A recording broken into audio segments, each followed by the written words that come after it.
ये है आपका प्यारा सा चैनल पीसीबी क्लब और मैं हूँ सुमन मैम।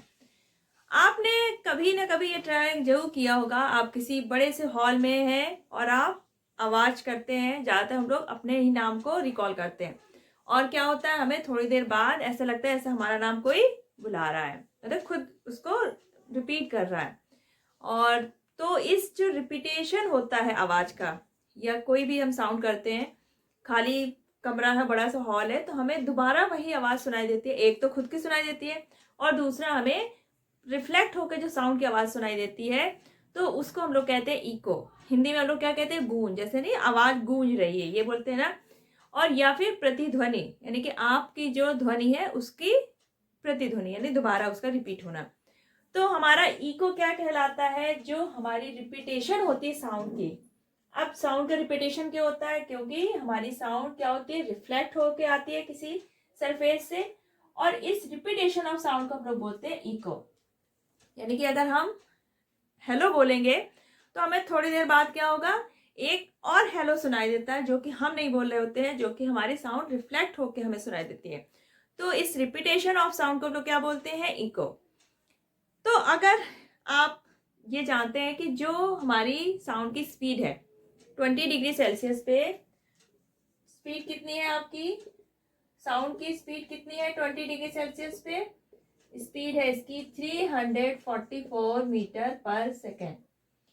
तो अगर हम किसी सरफेस से या वॉल से 344 मीटर दूर खड़े हैं, तो वॉल तक पहुंचने में हमारी साउंड को टाइम कितना लगेगा, 1 सेकेंड। और वापस आने में भी कितना लगेगा, 1 सेकेंड जाने में लगेगा और 1 सेकेंड वापस आने में। यानी कि आफ्टर 2 सेकेंड हमें वो आवाज सुनाई देगी। अगर हम 344 मीटर डिस्टेंस पे खड़े हैं किसी सरफेस से और हम अपनी कोई भी साउंड प्रोड्यूस करते हैं, कुछ भी बोलते हैं, तो 1 सेकेंड उसको दीवार तक जाने में लगेगा और 1 सेकेंड वापस आने में। यानी कि हमें 2 सेकेंड बाद उसकी इको सुनाई देगी, है ना, रिफ्लेक्ट होकर जो साउंड आएगी वो हमें सुनाई देगी। Calculation of minimum distance to hear an echo. एक वॉल की या किसी सरफेस की कितनी मिनिमम डिस्टेंस होनी चाहिए कि हमें इको सुनाई दे। तो पहला तो टाइम की बात करते हैं। साइंटिस्ट ने कहा है कि अगर कोई साउंड, हम कोई भी दो साउंड है, अगर वो 0.1 सेकेंड के पहले हमारे पास आ जाती है, कान तक पहुंच जाती है, तो वो हमें सेपरेट साउंड नहीं सुनाई देंगी, वो हमें एक ही आवाज समझ में आएगी। यानी कि इको हमें अगर सुनना है तो जो दो साउंड है उनको कम से कम 0.1 सेकेंड का डिफरेंस होना चाहिए। हमारे पास आने में उनको लगभग 0.1 सेकेंड का टाइम लगना ही चाहिए। अगर इससे पहले वो हमें सुनाई दे गई तो वो हमें एक ही आवाज सुनाई देगी, हमें इको नहीं सुनाई देगी। जैसे जब हम लोग नॉर्मल टॉक करते हैं तो क्या होती है, हमें 0.1 सेकेंड के पहले ही वो आवाज सुनाई दे जाती है। तो हमें जब कोई पर्सन बोलता है तो हमें एक ही आवाज सुनाती है, यानी एक वर्ड एक ही बार सुनाई देगा, रिपीट नहीं होगा उसका, यानी कि कोई इको हमें नहीं सुनाई देता। लेकिन अगर कोई आवाज 0.1 से 0.1 सेकेंड के पहले आ गई तब तो हमें एक ही सुनाई देगी, या तो 0.1 सेकेंड का टाइम ले या फिर इससे ज्यादा, तब हमें इको सुनाई देगी। यानी कि मिनिमम टाइम जो है, मिनिमम टाइम फॉर इको कितना है, 0.1 सेकेंड। ठीक। अब 20 डिग्री सेल्सियस पे जो हमारी साउंड की स्पीड है वो कितनी होती है, 344 मीटर पर सेकेंड। इको के लिए टाइम कितना चाहिए, मिनिमम 0.1 सेकेंड। तो हम वो डिस्टेंस निकाल सकते हैं, मिनिमम डिस्टेंस, कि जिस डिस्टेंस पर हमें इको सुनाई देगा। तो v इक्वल टू क्या हो जाएगा, डिस्टेंस अपॉन टाइम।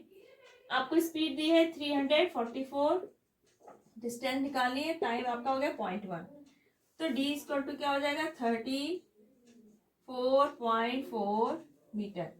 यानी कि जो हमारी साउंड है उसको कितनी डिस्टेंस कवर करनी पड़ेगी, 34.4 मीटर, और तब वो हमारे पास आ जाएगी। यानी कि जैसे आपकी ये वॉल है, ठीक है, यहाँ पर कोई पर्सन है, ठीक है, और ये जब साउंड बोलेगा तो आवाज जाएगी और वापस आएगी, तब इसको हमारी साउंड वेव वॉल तक जाएगी, फिर वहां से रिफ्लेक्ट होकर वापस आएगी पर्सन के पास।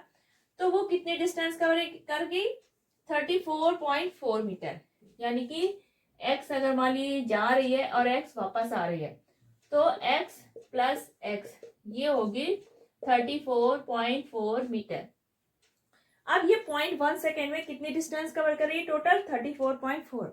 तो हमें ये निकालना है कि जो वॉल है वो पर्सन से कितनी दूर है, या अगर हम साउंड कर रहे हैं तो हमारे सामने जो रिफ्लेक्टिंग सरफेस है वो कितनी दूर है। तो ये क्या है? आने और जाने टोटल का डिस्टेंस है, तो हमें सिर्फ सरफेस जो है उसकी डिस्टेंस निकालना है। तो हम क्या करेंगे? इसको 2 से डिवाइड कर देंगे, हाफ कर देंगे, क्योंकि वो 2 टाइम्स डिस्टेंस कवर कर रही है। तो ये आ जाएगा 17.2 मीटर। तो यानी कि किसी भी साउंड का अगर हमें इको सुनना है तो मिनिमम डिस्टेंस कितनी होनी चाहिए? जैसे हम यहाँ पर खड़े हैं, सामने वॉल है, तो वो मिनिमम कितनी दूरी पर होनी चाहिए? 17.2 मीटर। यानी कि इतनी दूर होनी चाहिए, तभी हमें उसका रिफ्लेक्शन या इको आवाज का सुनाई देगा। और टाइम कितना लगना चाहिए? Minimum 0.1 second. 20 डिग्री सेल्सियस पे स्पीड कितनी हुई साउंड की? 344 मीटर पर सेकेंड। लेकिन ये स्पीड हमारी वेरी करती है टेम्परेचर के ऊपर। अगर टेम्परेचर बढ़ता है जैसे समर सीजन में, तो क्या होता है? जो साउंड की स्पीड है वो भी बढ़ जाती है, तो वो हमें आवाज और जल्दी सुनाई देती है। विंटर्स के टाइम पे क्या होती है? स्पीड जो साउंड की है वो थोड़ा सा स्लो हो जाती है। तो ये रहा आपका मिनिमम जो डिस्टेंस है इको के लिए, वो कितनी हो जाएगी? 17.2 मीटर। क्लियर? तो अब हमें ये पता चल गई कि जो मिनिमम डिस्टेंस है इको सुनने के लिए वो क्या है? 17.2 मीटर। यानी कि अगर इससे कम डिस्टेंस पे हम साउंड करते हैं तो हमें कोई इको नहीं सुनाई देता। यानी कि अगर हम खड़े हैं, हम साउंड कर रहे हैं, तो हमारी जो सरफेस है, वॉल है, जिससे साउंड रिफ्लेक्ट होकर आ रही है, अगर वो 17.2 मीटर से कम डिस्टेंस पे है तो हमें कोई इको नहीं सुनाई देगी। इससे ज्यादा है तब तो हमें सुनाई देगी, लेकिन मिनिमम हमारी डिस्टेंस 17.2 होनी चाहिए। अब अगर हमारी रिफ्लेक्टिंग सरफेस एक के अलावा भी और भी है तो क्या होगी?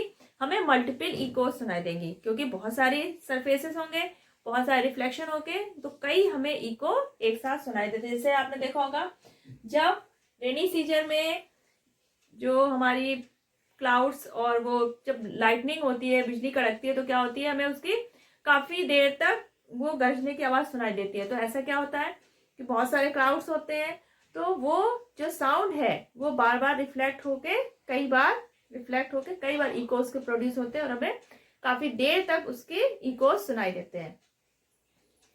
लेकिन अगर हमारे ये रिफ्लेक्शन या इको की बात वाटर में करें तो उसमें डिस्टेंस अलग होती है, क्योंकि जो हमारी साउंड की स्पीड है वो वाटर में क्या होती है? एयर से बिल्कुल अलग है। जो साउंड की स्पीड है वाटर में कितनी है?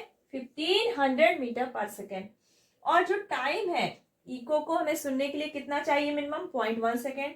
तो हम डिस्टेंस यहाँ पे निकाल सकते हैं कि वाटर के अंदर जो हमारी सरफेस है, रिफ्लेक्टिंग सरफेस या कोई ऑब्जेक्ट जहां से हमारी साउंड रिफ्लेक्ट होके आएगी, वो कितने डिस्टेंस पे होनी चाहिए?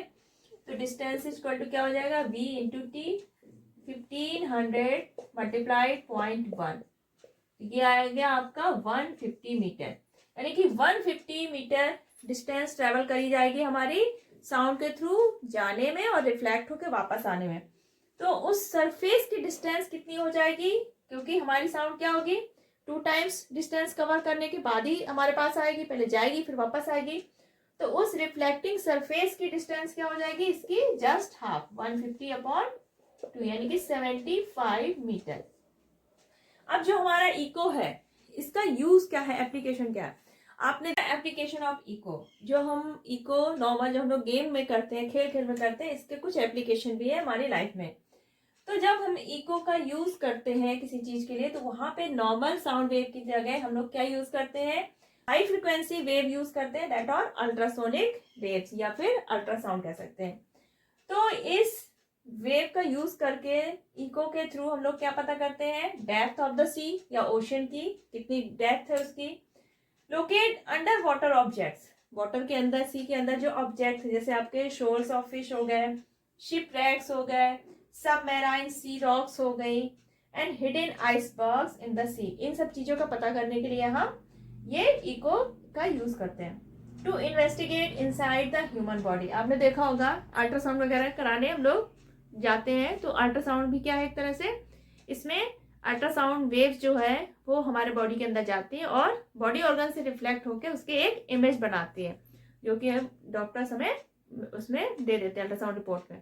तो आज के वीडियो में हमने साउंड का इको, रिफ्लेक्शन ऑफ साउंड जो है, प्रतिध्वनि, गूंज, कुछ भी कहिए, तो ये आज आपने इस वीडियो में क्लियर कर लिया। इसके बेस पे ऐसे क्वेश्चन भी होंगे कि हमारी कोई रिफ्लेक्टिंग सरफेस होगी, उसकी डिस्टेंस दी होगी, आपको साउंड की स्पीड दी होगी और टाइम, मतलब तीनों में से कोई एक चीज मिसिंग होगी, आपको रिफ्लेक्टिंग सरफेस की डिस्टेंस निकालनी होगी।